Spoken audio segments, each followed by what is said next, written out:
When I married Jacob 5 years ago, I knew his family came from old money. What I didn't know was how fiercely they would guard their precious status against an outsider like me.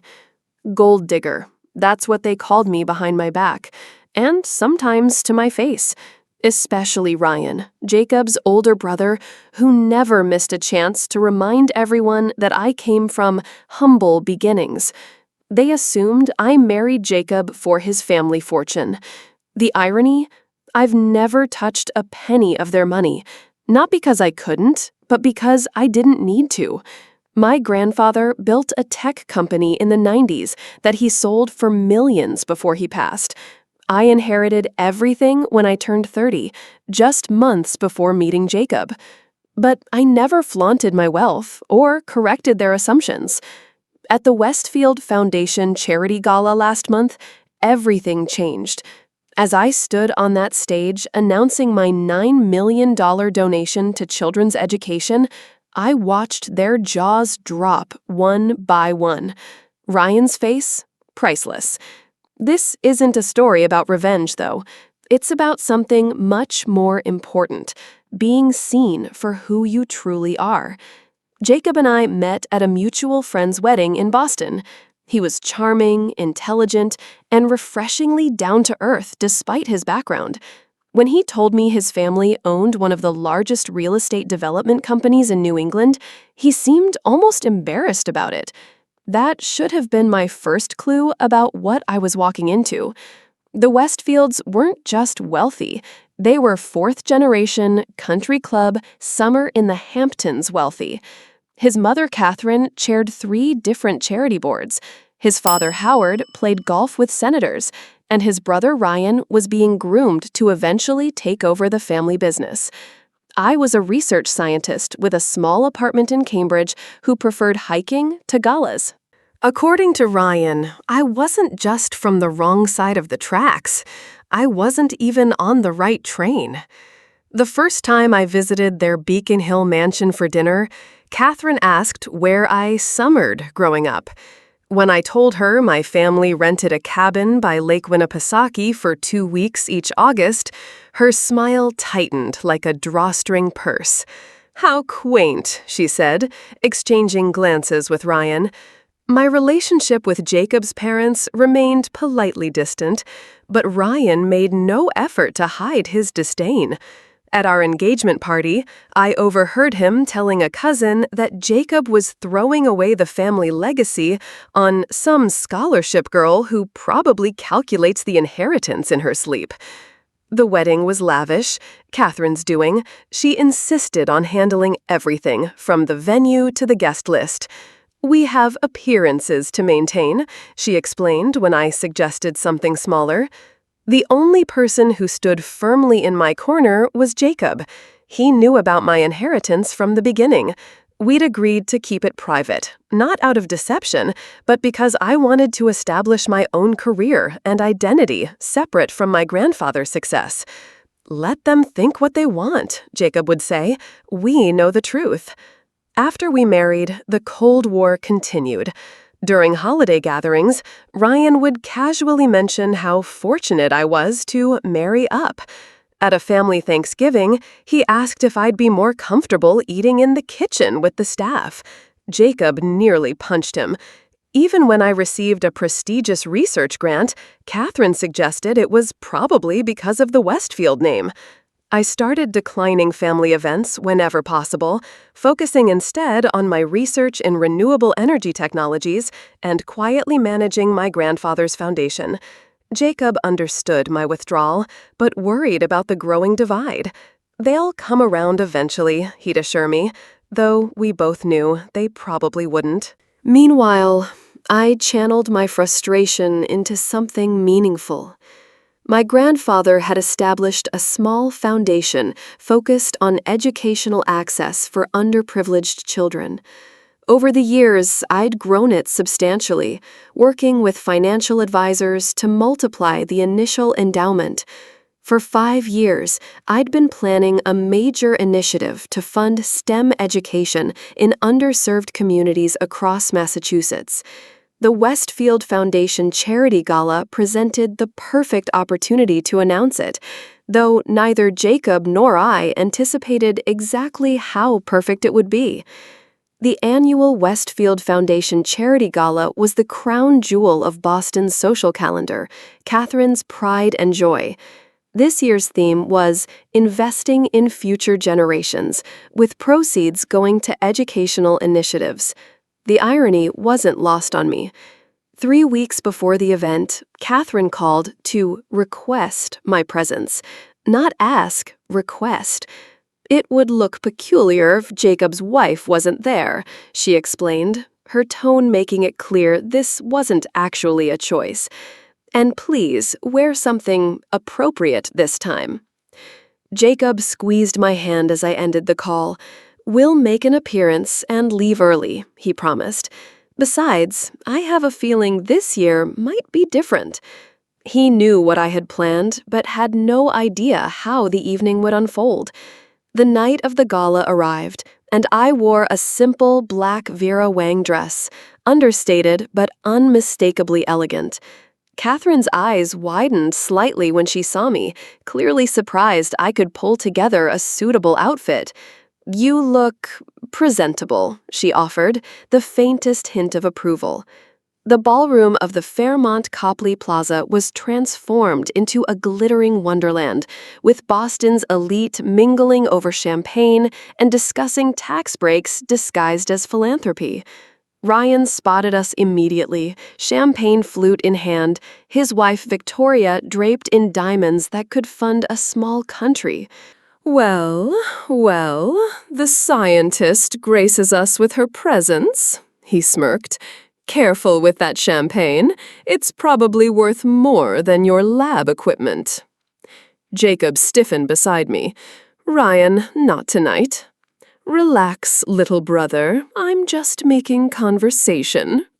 He turned to me with fake sincerity. So, how's the research going? Found any wealthy backers yet? Oh, wait, you already did.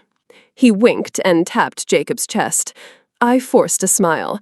Actually, my work is going exceptionally well. We just received a major grant. Of course you did, Victoria chimed in, adjusting her diamond necklace. The Westfield name opens all sorts of doors. Before I could respond, Catherine appeared, pulling Jacob away to meet some very important people. Ryan seized the opportunity. You know, I've always wondered something, he said, leaning closer. What exactly did you see in my brother? Was it love at first sight of his bank statement? I took a slow sip of champagne. Ryan, after 5 years, don't you think this routine is getting a little tired? It's not a routine, it's concern for my family's legacy. He glanced around the room. Look at these people, generations of influence and connections. What exactly do you bring to the table? The dinner portion of the evening was no better. I was seated between 2 elderly trustees who spent the entire time discussing their recent Mediterranean cruises. Across the table, Ryan kept shooting meaningful glances my way while whispering to Victoria. Howard, Jacob's father, gave a standard speech about the importance of philanthropy and announced this year's fundraising total, $2.3 million. Impressive for a regional foundation. The evening was progressing as expected, until Catherine took the stage again. Tonight, we have a surprise announcement from one of our special guests, she said, consulting her note cards. Dr. Emma Westfield, Jacob's wife, has something to share about an educational initiative. My heart pounded. This wasn't part of the plan. I was scheduled to speak later, after the main fundraising portion. Jacob looked equally confused as I made my way to the podium. Catherine handed me the microphone with a tight smile. We're all eager to hear how the Westfield name is advancing your projects, she whispered. I realized what was happening. She thought I was announcing some small research grant that I'd secured using their family connections. She was setting me up to reinforce my supposed dependence on their name. Ryan was practically gloating from his table, champagne glass raised in mocking anticipation. I took a deep breath and looked at Jacob. He nodded encouragingly, though I could see worry in his eyes. The tension in the room was palpable as I adjusted the microphone. 200 of Boston's wealthiest citizens stared back at me, waiting. I smiled, suddenly calm. They had no idea what was coming. "Thank you, Catherine, for that unexpected introduction," I began, my voice steadier than I felt. "I'm honored to address you all tonight regarding a cause very close to my heart." I glanced at Ryan, who was whispering something to Victoria, both of them wearing smug expressions. "Before I begin, I'd like to share something personal. Many of you know me as Jacob's wife, the scientist who married into the Westfield family." Murmurs and knowing glances rippled through the crowd. What most of you don't know is that my grandfather was Martin Reeves. The name landed like a stone in still water. Martin Reeves had been a pioneer in early internet security software, selling his company for nearly $100 million in 1998 before his death in 2015. Howard Westfield's champagne glass froze halfway to his lips. Catherine's smile faltered. Ryan's face. That was the moment I'd remember forever, transformed from smug certainty to utter confusion. My grandfather believed that wealth was a responsibility, not a status symbol, I continued. He established the Reeves Foundation for Educational Access, which I've been quietly directing for the past 5 years. I could see Catherine gripping the edge of the table, her knuckles white. Tonight, I'm proud to announce that the Reeves Foundation will be making a donation of $9 million to establish STEM education centers in 20 underserved communities across Massachusetts. The ballroom erupted in gasps and whispers. Jacob was beaming with pride. Ryan looked like he'd been slapped. This initiative will provide cutting-edge laboratories, technology access, and scholarship opportunities for thousands of students who might otherwise never discover their potential in science and technology.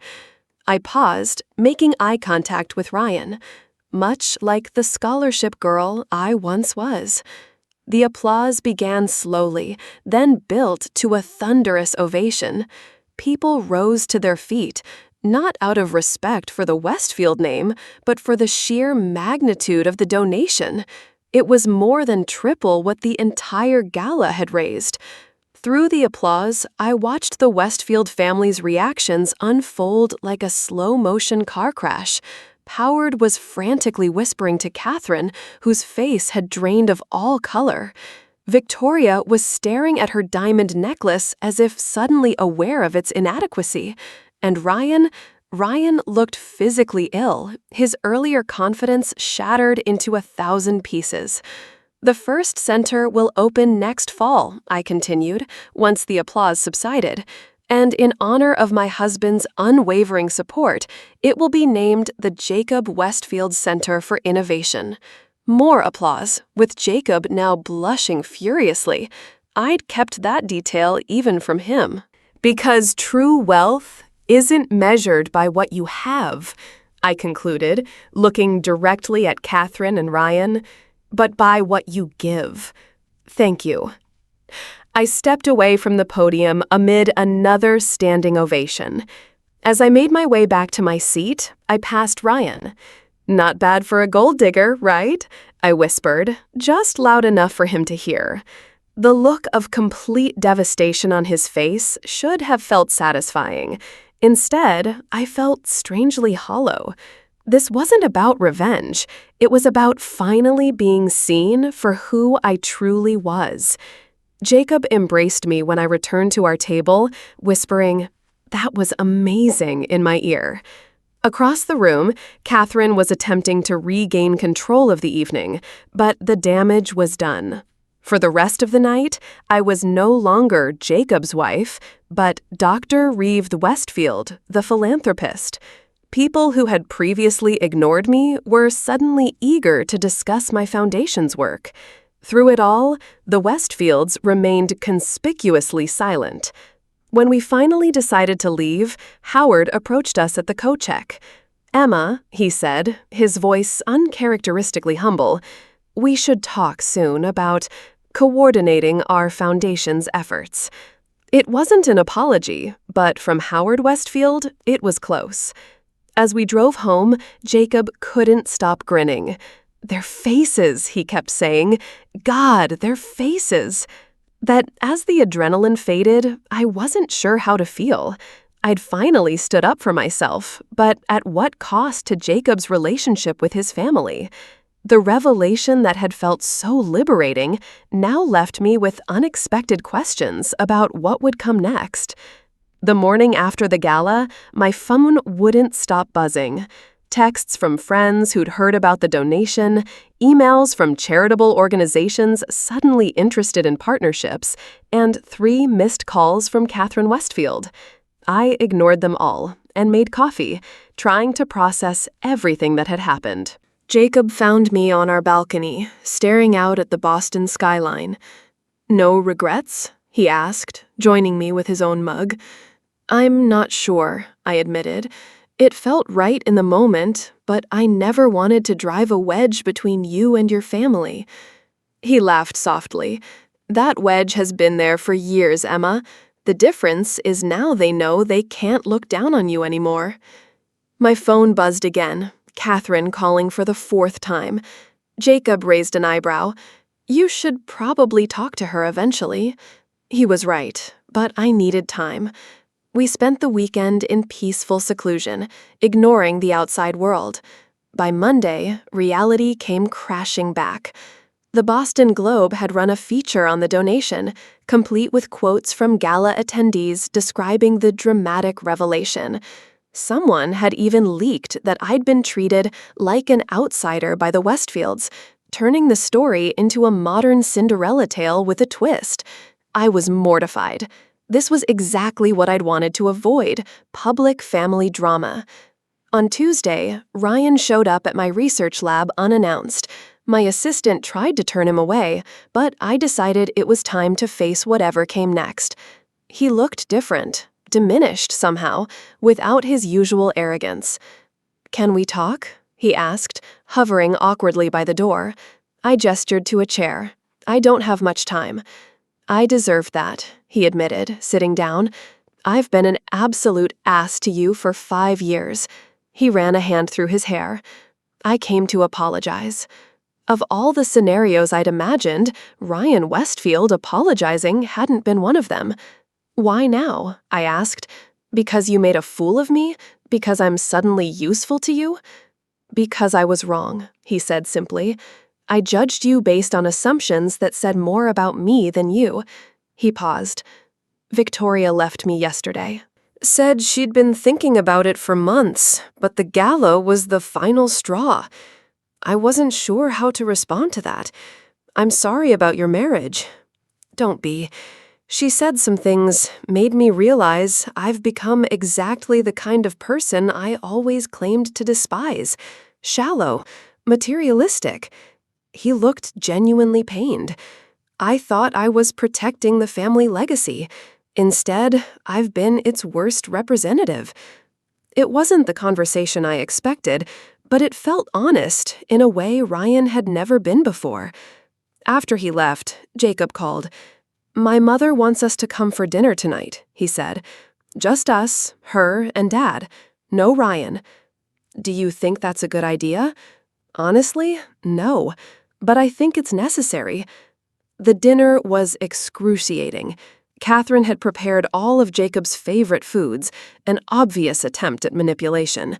Howard seemed uncharacteristically subdued.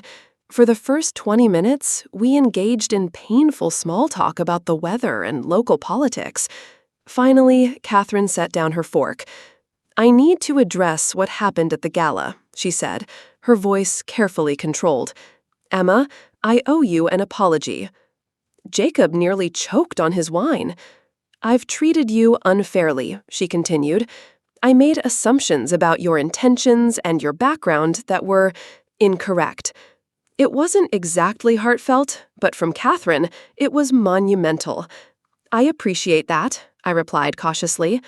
Howard cleared his throat. What Catherine is trying to say is that we've been terrible to you, and we're sorry. His directness surprised me. I built this family's business from my father's small real estate office. I thought that gave me the right to judge others based on their origins. I was wrong. The tension began to dissipate as we talked more openly than we ever had before. Catherine admitted she'd felt threatened by my independence and education. Most of the women in our circle are decorative, she explained. You were different. I didn't know how to handle that. By dessert, we'd reached a fragile truce. Not friendship, not yet, but a foundation for something authentic. 2 weeks later, the Westfield and Reeves Foundations held a joint press conference announcing a partnership to expand the STEM initiative nationwide. Standing beside Catherine on that stage, I realized something profound had shifted. The next family dinner was still awkward, but Ryan brought his new girlfriend, a public defender from Dorchester whom Catherine clearly found baffling, but made visible efforts to welcome. 6 months after the gala, Jacob and I discovered I was pregnant. When we shared the news, Catherine cried, actual tears of joy, not the performative emotion I'd seen her display at charity events. Howard immediately started planning a college fund, and Ryan offered to help set up the nursery. The transformation wasn't instant or perfect. There were still moments of tension, old habits that died hard. But gradually, the Westfields became something I never expected: family. My grandfather would have appreciated the irony. He'd built his fortune believing that money was a tool, not an identity. In the end, it wasn't my $9 million donation that changed the Westfields. It was the realization that they'd misjudged me so completely that forced them to question other assumptions they'd built their lives around. Last week, Catherine invited me to co-chair next year's gala. The theme? Breaking Barriers in Education. When I asked why she'd chosen that, she said simply, because you taught us all that our backgrounds don't define our potential. Coming from Catherine Westfield, that might be the most valuable recognition of all. They say money can't buy happiness, but the truth is more complicated.